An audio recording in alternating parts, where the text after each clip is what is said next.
বন্ধুরা, আমি শশা হুজুর বলতেছি। আপনি নামাজ পড়েন, রোজা রাখেন, দান করেন, কিন্তু একটা কথা জানেন, যদি নিয়তে ঠিক না থাকে তাহলে কি সেই আমল কবুল হবে? ধরেন, কেউ নামাজ পড়ছে কিন্তু মনে মনে ভাবছে মানুষ আমাকে ভালো বলুক।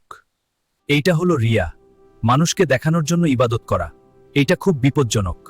হাদিসে এসেছে আমল নির্ভর করে নিয়তের উপর। নিয়ত যেমন, ফল তেমন। তাই নিজেকে প্রশ্ন করেন, আমি কি আল্লাহর জন্য করছি নাকি মানুষের জন্য? নিয়ত যদি খাঁটি হয়, ছোট আমলও বড় হয়ে যায়, আল্লাহের কাছে খুব প্রিয় হয়ে যায়।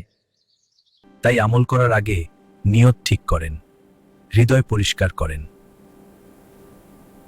হে আল্লাহ, আমাদের নিয়তকে খাঁটি করে দিন, আমাদের আমল শুধু আপনার জন্য করার তৌফিক দিন, রিয়া থেকে আমাদের হেফাজত করুন। আমিন।